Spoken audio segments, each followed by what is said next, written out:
అందరికీ నమస్కారం అండి.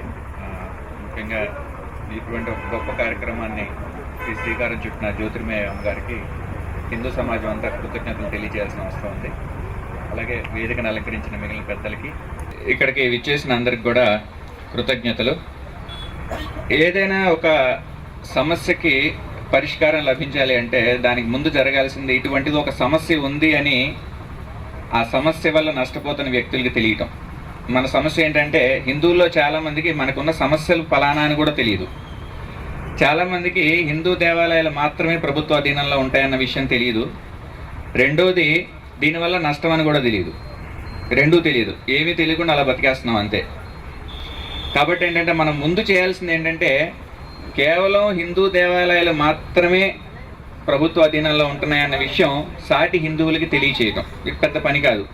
కనీసం సోషల్ మీడియాను ఉపయోగించి కావచ్చు, మీ స్నేహితులకు కావచ్చు, ఇది మనం తెలియచేయచ్చు.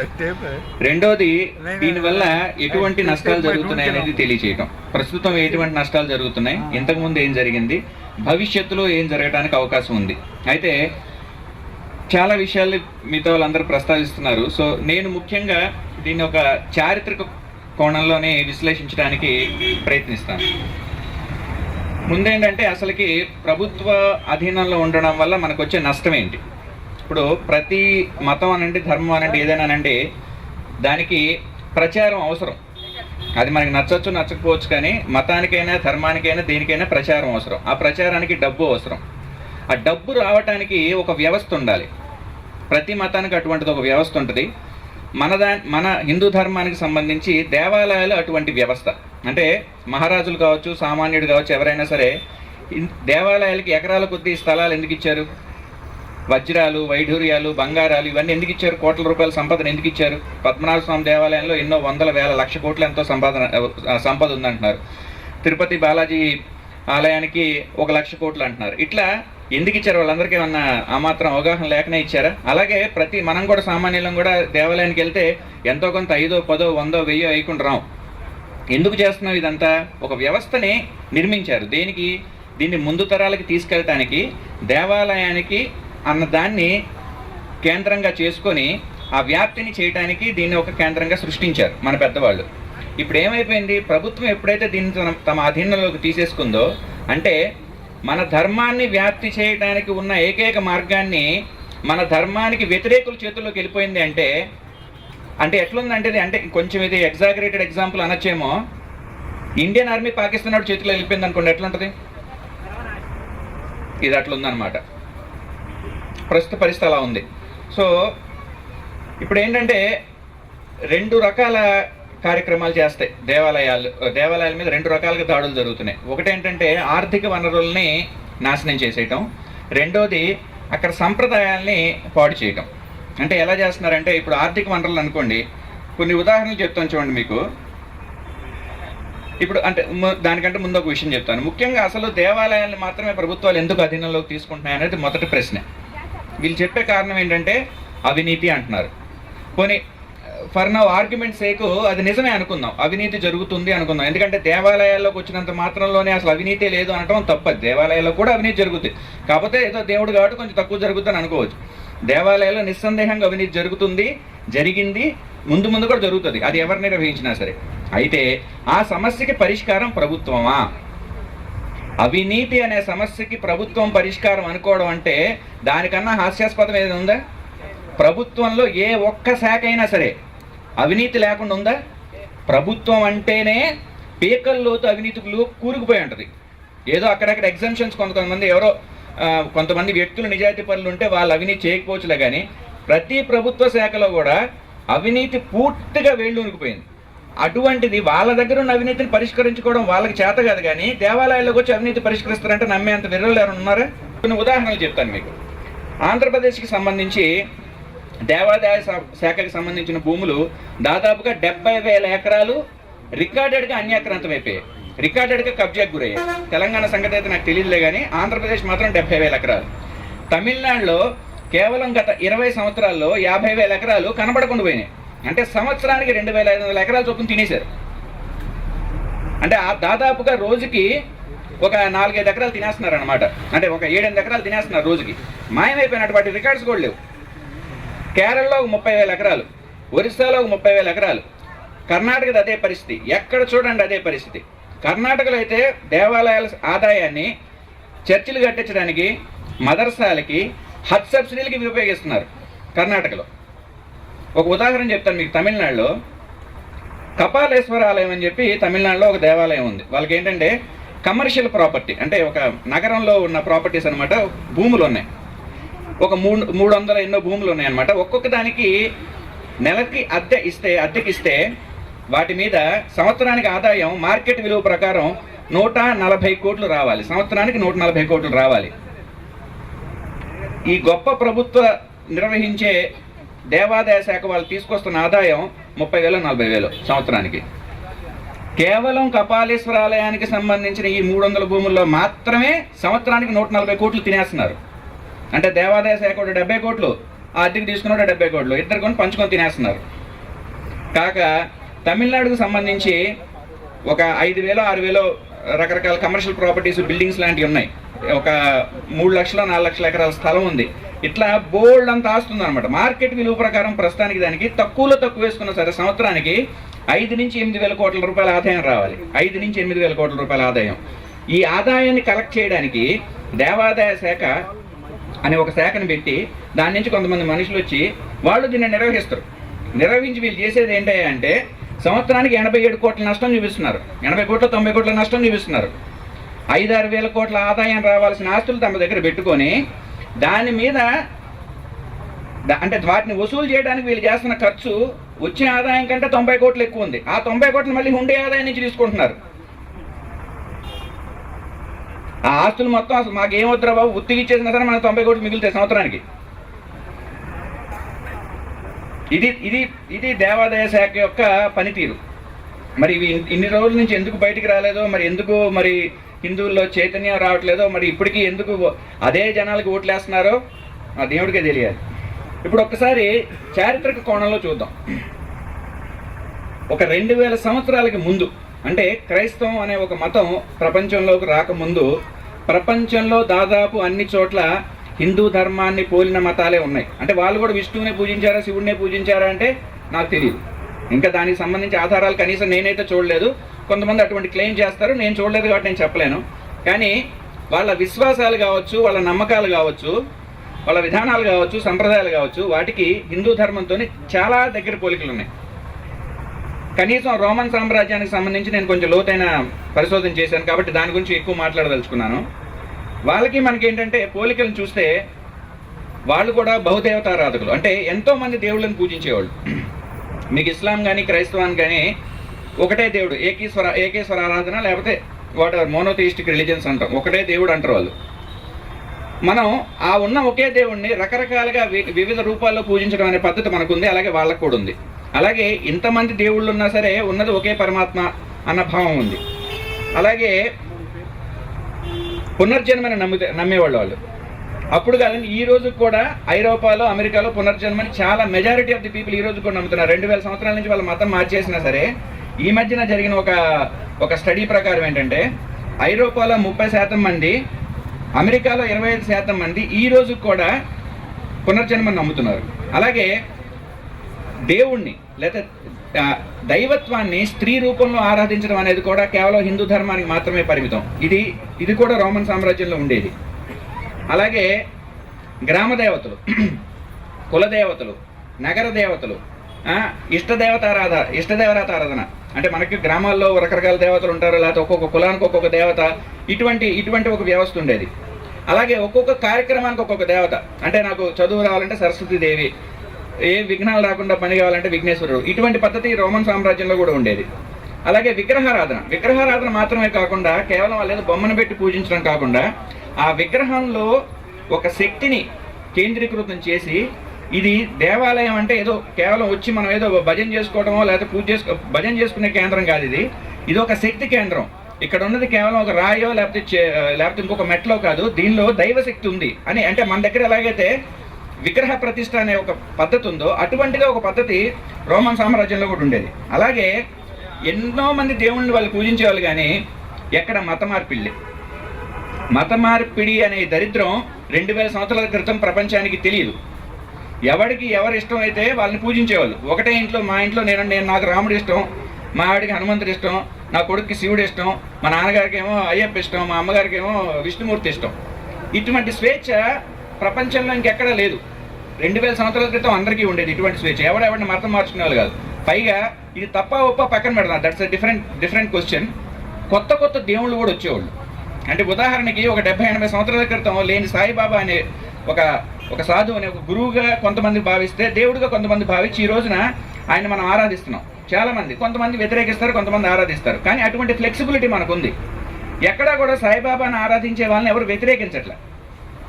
ఎందుకు వ్యతిరేకించట్లేదు? సాయిబాబాను ఆరాధించేవాడు ఎవడు కూడా సాయిబాబా మాత్రమే దేవుడు అనట్లే. అందుకే మన శివాలయాల్లో సాయిబాబా విగ్రహం పెడుతున్నాం, రామాలయాల్లో పెడుతున్నాం.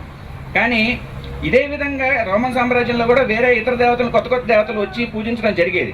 కానీ క్రైస్తవం వచ్చే వరకు కూడా మత ఘర్షణలు అనేవి లేవు. ఎందుకంటే క్రైస్తవం మాత్రమే ముందుగా మాది మాత్రమే నిజం, మాది మాత్రమే కరెక్టు, అందరూ మా మతంలోకి మారాల్సిందే అనే ఈ ఒక మూర్ఖత్వాన్ని ప్రజల్లోకి, సమాజంలోకి తీసుకొచ్చిన మొట్టమొదటి ఫిలాసఫీ ఇది. ఐడియాలజీ అనాలి, ఫిలాసఫీ అని కూడా అనకూడదు. అది సమస్య. అలాగే ప్రకృతిని ఆరాధించడం, అగ్నిని ఆరాధించడం, పంచభూతాలను ఆరాధించడం, గ్రహ నక్షత్రాలను ఆరాధించడం, జంతు బలులు, వీటన్నిటికీ కూడా కేంద్రం ఏంటంటే దేవాలయం. ఇది కీలకం.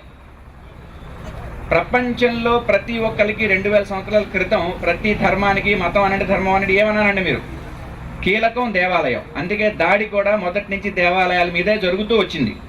అది ఎలాగో ఒకసారి చూద్దాం. ఇప్పుడు ఇస్లాము భారతదేశంలోకి వచ్చిన తర్వాత దాదాపుగా, అంటే నెంబర్స్ మే వేరీ, 10,000 అని కొంతమంది అంటారు, 20,000 అని కొంతమంది అంటారు, 40,000, 50,000 అని కొంతమంది అంటారు. ఇలా రకరకాల ఎస్టిమేషన్స్ ఉన్నాయి. ఇన్ని దేవాలయాల్ని కూల్ చేశారని చెప్పి రికార్డెడ్ ఎవిడెన్స్ ఉంది. Recorded evidence. మీకు ఎవరికైనా దీని మీద నమ్మకం లేకపోతే Hindu temples what happen to them అనే పుస్తకం అరుణ్ శౌరి గారు రాశారు. ఆయనతో పాటు రామ్ స్వరూప్ గారు, అరుణ్ శౌరి గారు, ఇంకొకరు ఎవరు సీతారాం గోయల్ గారు అనుకుంటా, ఇంకో 3-4 కలిసి రాశారు. వీళ్ళేంటంటే వీళ్ళ ఆధారం చేసుకుంది ఏంటంటే, ముస్లిం స్కాలర్స్, వాళ్ళ చరిత్రకారులు, మేము ఫలానా దేవాలయాన్ని ఫలానా చోట నాశనం చేశాం, దీన్ని ఇలా నాశనం చేసాం, ఎంతమందిని చంపేశాం, ఎంతమందిని నరికేశాం అని వాళ్ళు రాసుకున్న దాని ఆధారంగా, 2 వాళ్ళు నాశనం చేసి మసీదులు కట్టిన చోట వాళ్ళు పెడతారు, అంటే కొన్ని శిలాఫలకాలు ఉండే, వాటిని ఆధారం చేసుకొని రాసిన పుస్తకం. ఇది ఎవరో సృష్టించింది కాదు, అన్నిటికీ హార్డ్ ఫ్యాక్ట్స్ ఇవన్నీ. ఎవరైనా కావాలంటే ఆ పుస్తకాలు చదవచ్చు. అలాగే ఒక ఫ్రెంచ్ దేశస్థుడు ఒకతను పూణేలో ఒక మ్యూజియం కట్టారు. ఫ్రాంకోయిస్ గటియర్ అతని పేరు. నేను కరెక్ట్గా ప్రొనౌన్స్ చేయగలుగుతున్నా లేదు తెలీదు, ఫ్రాన్స్ అతను కాబట్టి ఫ్రాంకోయిస్ గటియర్ అనుకుంటా. అతను ఒక మ్యూజియం నిర్మించారు. అందులోని ముఖ్యంగా ఔరంగజేబు దేవాలయాల్ని నాశనం చేయమని అతను రాసిన ఫర్మాన్లు, అంటే ఫర్మాన్ అంటే బహుశా ప్రస్తుత భాషలో జీవో అనొచ్చు అనుకుంటా. ఆ ఫర్మాన్ కాపీలు అక్కడ పెట్టాడు ఆయన. ఇప్పుడు ఎలా ఫర్మాన్లు చూడొచ్చు. అంటే మీరు వెళ్ళి కాశీలో ఈ ఆలయాన్ని ధ్వంసం చేయండి, మీరు ఈ మార్గంలో వెళ్ళి మొత్తం ఈ ఆలయాలను ధ్వంసం చేయండి అని ఆయన రాసిన ఫర్మాన్లు కాపీస్ ఇప్పటికీ అక్కడ ఉన్నాయి. సరే, ఒకసారి మళ్ళీ చరిత్రలోకి వెళ్దాం. ఏం జరిగిందంటే 50వ సంవత్సరంలో మొదట క్రైస్తవ వ్యాప్తి ప్రారంభమైంది. సుమారు సంవత్సరం 312లో కాన్స్టాంటిన్ అనే వ్యక్తి, ఒక రోమన్ పాలకుడు, మొదట క్రైస్తవంలోకి మారాడు. అంటే అంతకుముందే కొంత ఉంది, లేదని కాదు. ఇది చాలా కీలకమైన ఘట్టం అన్నమాట. 312లో కాన్స్టాంటిన్ మారాడు. అతను రోమన్ సామ్రాజ్యానికి అప్పటి చక్రవర్తి. అతను మారిన తర్వాత నుంచి, అంటే అప్పటికి రోమన్ సామ్రాజ్యంలో 10% ఉన్న క్రైస్తవం తర్వాత వచ్చిన 80-90 సంవత్సరాలు, అంటే 400 సంవత్సరం వచ్చే నాటికి క్రైస్తవులు 50% అయిపోయారు. ఎందుకు జరిగింది ఇలాగా? ఏంటి మారింది అంటే, మనం ఏం చెప్పినా, మన బలం ఎంతున్నా సరే, ప్రభుత్వం వాళ్ళ ప్రభుత్వ సిద్ధాంతానికి, ప్రభుత్వం ఎటువైపు వెళ్ళాలనుకుంటున్న దానికి అనుగుణంగానే రాజ్యం ఒక సంవత్సరం అటు ఇటుగా కదిలి తీరుతుంది. ప్రభుత్వానికి ఆ శక్తి ఉంటుంది. ప్రభుత్వానికి ఉన్న శక్తి అలాంటిది. అయితే అప్పట్లో అది రాచరికం. రాజు ఎవడు అని ప్రజలు నిర్ణయించుకోలేరు. మనం ఇంకా అలాగే ఉన్నామా? ఇప్పుడు మన రాచరికంలో ఉన్నామా? మన ముఖ్యమంత్రుల్ని, మన మంత్రుల్ని, మన ఎమ్మెల్సీలని, మన ప్రధానుల్ని ఎవరు నియమిస్తున్నారు? మనమే నియమిస్తున్నాం. దేని ద్వారా? ఓటు ద్వారా. మనమేం చేస్తున్నాం? హైదరాబాద్లో మొన్నసారి ఎంత అండి ఎలక్షన్ పర్సెంటేజ్ ఎంత వచ్చింది? 50%. 50%. బెంగళూరులో 40%. మిగతా వాళ్ళందరూ ఏం చేస్తున్నారు? ఎన్నికల రోజు ఓటేయకుండా వెళ్ళటం అనేది దేశద్రోహం. అది దేశం ఇటువంటి పరిస్థితుల్లో ఉండగా ఆ మాత్రం ఒక రోజుల్లో ఓటేయలేరు మీరు.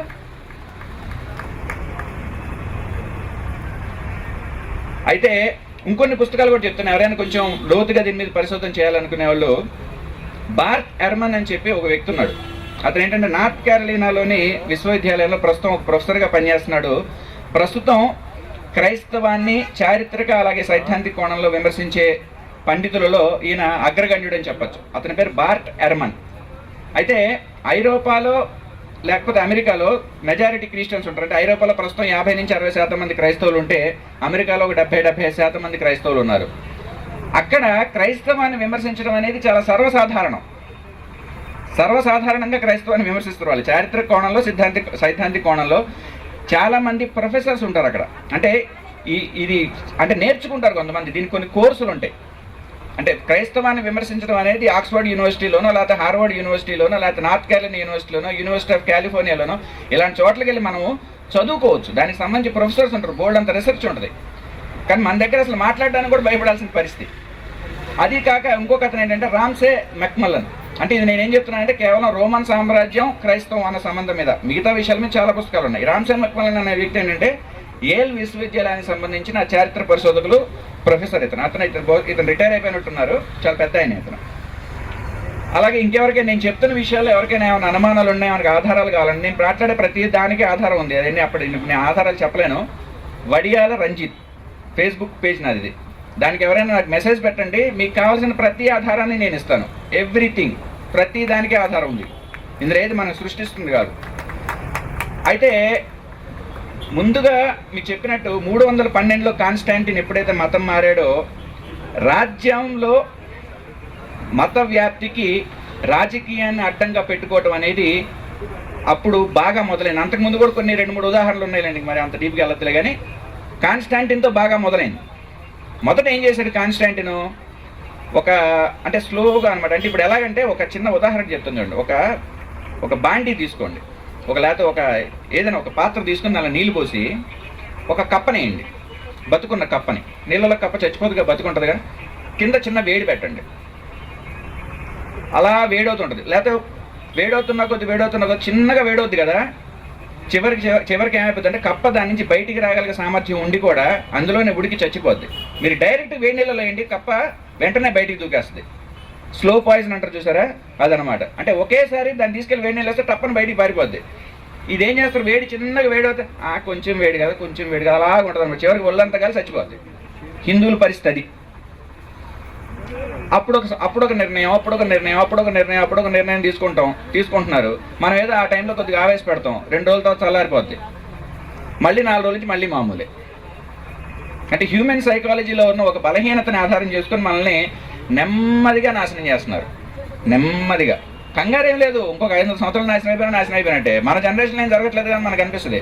మనం చూడాల్సింది ఏంటంటే ఇటువంటివి ఒక 1000, 2000, 3000 సంవత్సరాల నుంచి చూడాలి. అప్పుడు కానీ ఇటువంటివి అర్థం కాదు. ఎందుకంటే ప్రపంచంలో 45 నాగరికతలు, ప్రాచీన నాగరికతలు ఉంటే 45 ప్రాచీన నాగరికతలు యునెస్కో వాళ్ళు గుర్తిస్తే 44 నాశనం అయిపోయాయి. అవశేషాలు కూడా లేవు. మిగిలి ఉన్న ఏకైక నాగరికత భారతదేశం మాత్రమే, హిందూ ధర్మం మాత్రమే. జై శ్రీరామ్. ఈ రోజు కూడా దీన్ని మాత్రమే మన నాగరికతను పిలవగలం.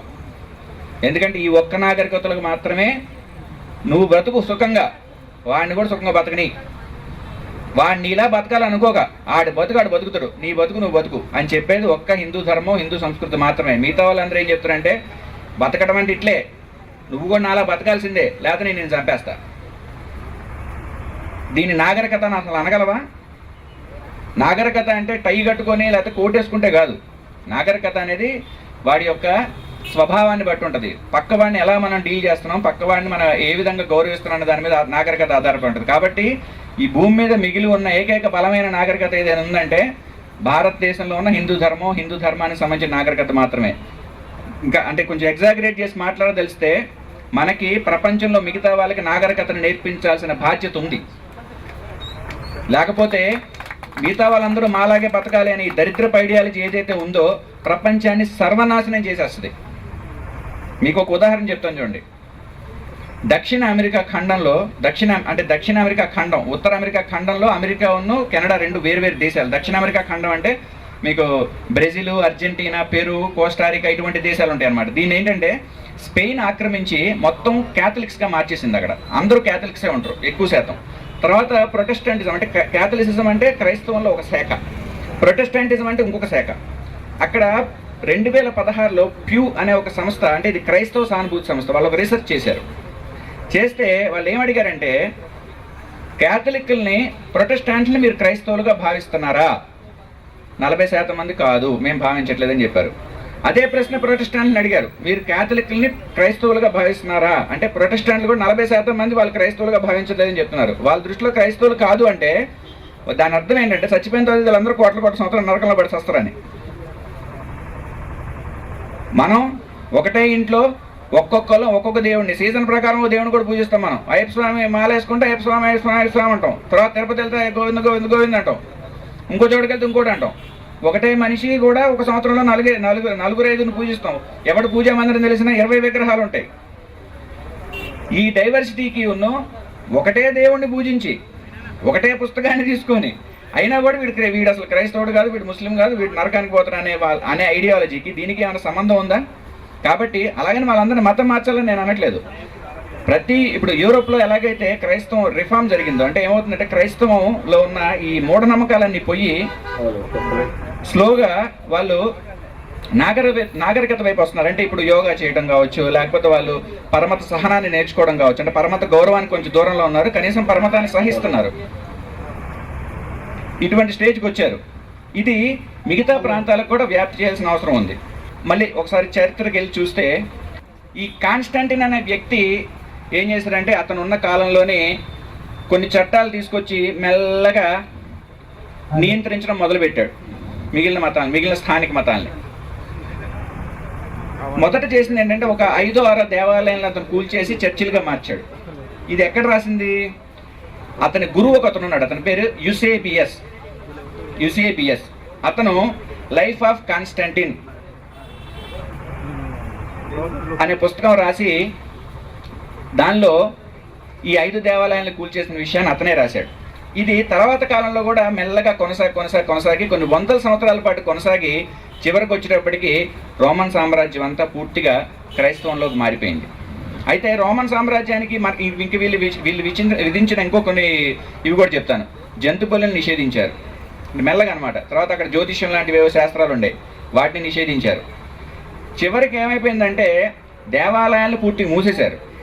దేవాలయాల దగ్గరికి వెళ్తే మరణశిక్షలు విధించారు, జంతు బలిస్తే మరణశిక్ష విధించారు. తర్వాత కాలంలో ఇళ్లల్లో కూడా విగ్రహారాధన చేయడాన్ని నిషేధించారు. అంటే నీ ఇంట్లో నువ్వు కూడా నీ ఇష్టం వచ్చిన ఆరాధన చేయడానికి లేదు. ఫైనల్ స్టేజ్కి వచ్చేటప్పటికి ఇతర మతాలనే నిషేధించారు. అయితే దీనికి మనకి సంబంధం ఏంటంటే మనం ఒకటి గుర్తుపెట్టుకోవాలి, ఇదంతా కూడా ఎక్కడ ప్రారంభమైంది? దేవాలయాల నియంత్రణతో ప్రారంభమైంది. మొదటి అడుగు దేవాలయాల నియంత్రణ అయితే చివరి అడుగు మత నిషేధం. మనది చాలా బలమైన సంస్కృతి కాబట్టి కనీసం భారతదేశం అని మనం ప్రస్తుతం పిలుచుకుంటున్న ప్రాంతంలో అయినా సరే అటువంటి పరిస్థితి రాలేదు. కానీ బంగ్లాదేశ్లో వచ్చింది, పాకిస్తాన్లో వచ్చింది, కాశ్మీర్లో కొంత ప్రాంతంలో వచ్చింది, నార్త్ ఈస్ట్లో కొంత ప్రాంతం, నాగాలాండ్ చోట్ల కొంత వచ్చింది, ఆఫ్ఘనిస్తాన్లో వచ్చింది. ఇవన్నీ ఒకప్పుడు హిందూ ధర్మంలోనే కదా. మనం ఏంటంటే భారతదేశం అని పిలిచే ప్రాంతాన్ని కుదించుకుంటూ వచ్చేసి భారతదేశం మాత్రం ఎప్పుడు హిందువులు 80% అంటే రేపొద్దున ఇంకో సగం ముక్క తీస్తే 90% అయిపోతుంది. ఉపయోగం ఏముంది? అది కాదు కదా మనం చూడాల్సింది. కాబట్టి ఏంటంటే ఎప్పుడైనా సరే మనం చరిత్ర నుంచి కనుక మనం నేర్చుకోకపోతే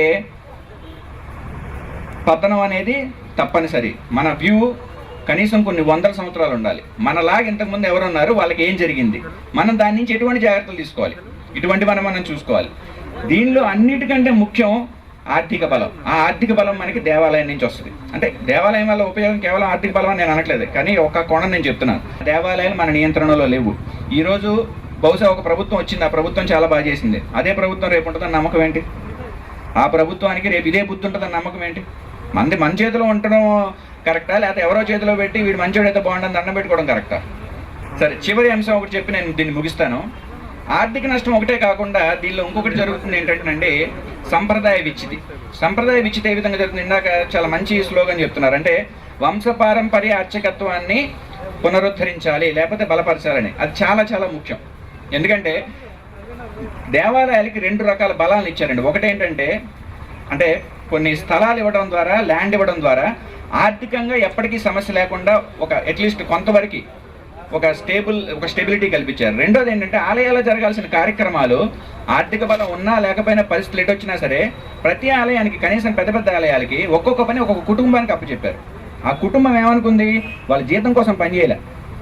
వాళ్ళు ఏమనుకున్నారు, దేవుడికి నాకు అప్పచెప్పిన బాధ్యత అనుకొని వాళ్ళకి జీతం వచ్చినా రాకపోయినా సమాజంలో ఎటువంటి పరిస్థితులు ఉన్నా సరే సత్యో చెడో మొత్తాన్ని దాన్ని చేసుకుంటూ వచ్చారు. ఈ రోజున పరిస్థితులు బాగున్నాయి, అందరూ నేను చేస్తా అంటున్నారు. ఒక 100 సంవత్సరాల క్రితం, 300 సంవత్సరాల క్రితం, 400 సంవత్సరాల క్రితం పురాణం పట్టుకుంటే, వేదం పట్టుకుంటే పీకలు నరికేశారు.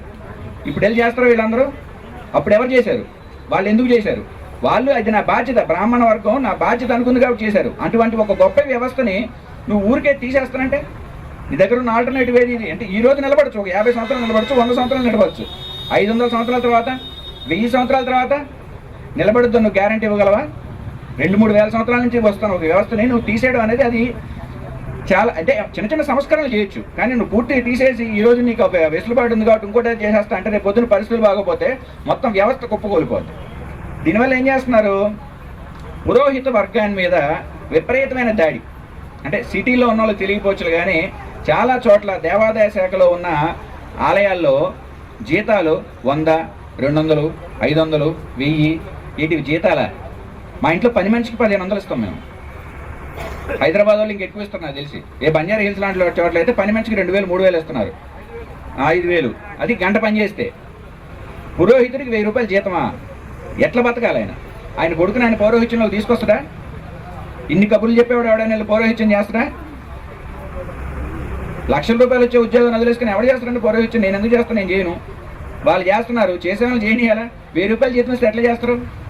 అంటే దేవాదాయ శాఖ ద్వారా 2 పనులు చేస్తున్నారు. ఒకటి ఆదాయాన్ని దోచేస్తున్నారు, 2 సంప్రదాయాలను మంటగలుపుతున్నారు. ఎవరైతే మనుషులు దానికి బలంగా ఉంటున్నారో దాని వెనకాల ఆ వ్యవస్థను కూడా కబళించేస్తున్నారు. ఏమవుతుంది, ఇది కొనసాగుతూ ఉంటే మొత్తానికి పూర్తిగా నాశనం అయిపోద్ది. కాబట్టి ఇది పూర్తిగా నాశనం అయిపోయే వరకు మనం చూస్తూ కూర్చోకుండా ఇప్పటికైనా సరే మనం మేర్కోవాలి. ఇది మనకు అనుకూలంగా జరగాలని చెప్పి త్వరలోనే జ్యోతిర్మయ అమ్మగారు కావచ్చు, ఇలాంటి పెద్దలందరూ వీళ్ళ కృషి వల్ల దేవాలయాలు మళ్ళీ మన చేతిలోకి వచ్చి హిందూ ధర్మం పరిడవిల్లాలని, ప్రపంచవ్యాప్తంగా వ్యాపించాలని మనస్ఫూర్తిగా దేవుడిని కోరుకుంటూ ముగిస్తున్నాను. జై శ్రీరామ్.